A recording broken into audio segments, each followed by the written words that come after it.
the most inconsistent batter, the most unsuccessful batter, the most unluckiest batter ever, the biggest choker of the decade. But ఒక్క tournament వీటన్నిటినీ silent చేసి పడేశాడు మన సంజు చాటా. అదే మన సంజు శాంసన్.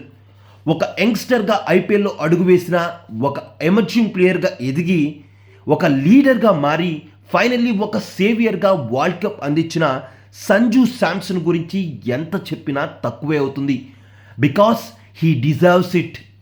ఇంకొన్ని రోజుల్లో ఐపీఎల్ స్టార్ట్ అవబోతుంది. ఈలోగా అందరినీ వెంటాడుతున్న ఆ డౌట్కి ఎండ్ కార్డ్ వేశారు సంజు ఫాదర్. ఇంతకీ ఏంటా డౌట్ అంటే, సంజు ఎందుకు రాజస్థాన్ నుండి బయటకు వచ్చాడు? అయితే దానికి ఆ ఇద్దరు యంగ్స్టర్సే కారణం అంటున్నారు సంజు ఫాదర్, శాంసన్ విశ్వనాథ్. ఇక ఆ ప్లేయర్స్ ఎవరు అంటే రియాన్ పరాగ్ అండ్ యశస్వి జైస్వాల్ అంట. వీళ్ళిద్దరు కూడా వాళ్ళకి కెప్టెన్సీపై ఇంట్రెస్ట్ ఉందని చెప్పినట్టుగా, and at the same time last and before last seasons failures వల్ల మేనేజ్మెంట్ కూడా ఆల్టర్నేటివ్స్పై ఫోకస్ చేసేలా చేశాయన్నారు సంజు ఫాదర్. ఇది సంజుకి నచ్చలేదంట. డెస్పైట్ టీం ఎంత వీక్గా ఉన్నా తన పర్ఫార్మెన్సెస్తో ఆర్ఆర్కి ఒక బ్రాండ్ క్రియేట్ చేసిన శాంసన్ తన లాయల్టీకి రాజస్థాన్ రెస్పెక్ట్ ఇవ్వలేదని, ఇట్స్ టైమ్ టు లీవ్ అంటూ ఆర్ఆర్ నుంచి డ్రాప్ అయ్యి సిఎస్కేలోకి వెళ్ళటం జరిగిందని అంటున్నారు.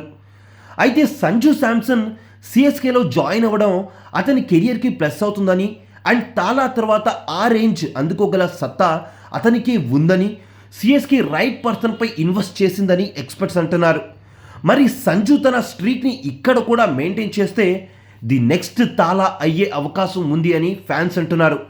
సంజు అండ్ సిఎస్కే ఈ కాంబో ఎలా ఉంటుంది అనుకుంటున్నారో do share your opinion in the comment section.